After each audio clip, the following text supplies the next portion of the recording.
हम calcium preparation की बात कर रहे थे, तो इसमें हम इंटाकैल दे सकते हैं, लैक्टोमैक दे सकते हैं, स्लो आईवी दे सकते हैं, मार्क नेम एज कैल्सीमैक्स हो आता है, या फिर माईफैक्स भी आता है। माईफैक्स के नाम से एक बोतल आती है, उसको दे सकते हो आप। कैल्सी मैग कैल्शियम रेमेडीज के नाम से आती है, कैल्शियम बोरोग्लूकोनेट होता है उसके अंदर, वो भी आप दे सकते हो। Calcium very very very important, क्योंकि मसल्स की प्रोटेक्शन के लिए कैल्शियम की काफ़ी ज़रूरत होती है। And there is some Ayurvedic product that are used to by veterinarian, such as रिप्लेसेंटा 100 gram packets, 50 gram orally भी दे सकते हो आप, एक्जापर दे सकते हो, लिक्विड 50 ml वो दे सकते हो।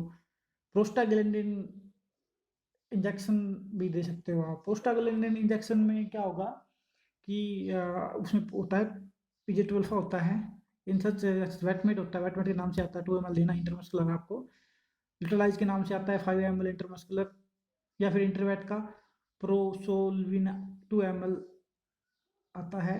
तो फिर उसके आप एर्गोमेट्राइन मेलेट प्रिपरेशन दे सकते हो, जैसे एम इथारिन इथार्जिन सिफला कंपनी का आता है, 6 ml इंटरमस्कुलर देना है आपको। तो ये बेसिकली सारी चीज़ें हैं, ये कॉन्ट्रैक्शन के लिए है।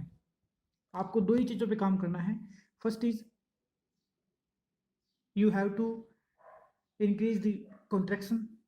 The second one is you have to make sure to prevent the spread of infection. In case of when you give prostaglandin, it lies the persistent corpus luteum that decrease the progesterone level in the body, or lysis of corpus luteum if it's persist. It means indirectly affect the corpus luteum, and indirectly affect the contraction of the uterus. Secondly, you are giving ergometrine malate preparation like M-ethargine. Uh, these may lead to the contraction of the uterus at a higher level, but sometimes these may cause adverse effect। जो आजकल जो uterine prolapse के case आते हैं, uterus prolapse के case आते हैं, retention of placenta में, पहले तो आप वेट करो, उसके बाद आप ऑक्सीटोसिन दो, काफ़ी एक मैनुअल ट्रीटमेंट से अवॉइड करो। लेकिन क्या करते हैं जो क्वैक्स होते हैं, वो रिटेंशन ऑफ प्लेसेंटा में आते ही 2-4 घंटे, 5 घंटे, 6 घंटे, 8 घंटे के बाद, 10 घंटे के बाद क्या करते हैं, PGO12 लगा देते हैं, अर्गोमेट्राइन मेलेट प्रिपरेशन आती है वो दे देते हैं।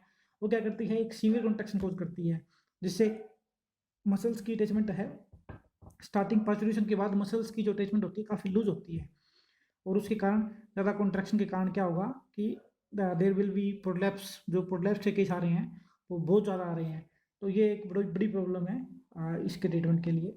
और आपको कंट्रोल जो इन्फेक्शन है उसको कैसे कंट्रोल करना है, इंट्रायूट्राइन थेरेपी आप दे सकते हो, जो क्लिनेक्स के नाम से बोलस आती है, एफ यूरिया के नाम से बोलस आती है, that is commonly placed in intrauterines. Sulfonamidines are also given advocated for the intrauterine use to avoid them if the pus is already present, and use of such drugs as Lexin to mixed with distilled water for the intrauterine purpose of also used for this system also. So these are some line of treatment for the retention of placenta. In next class, we will discuss about the other reproductive conditions like uterine inertia, pregnancy toxemia. There we will discuss about the prolapse. Thanks for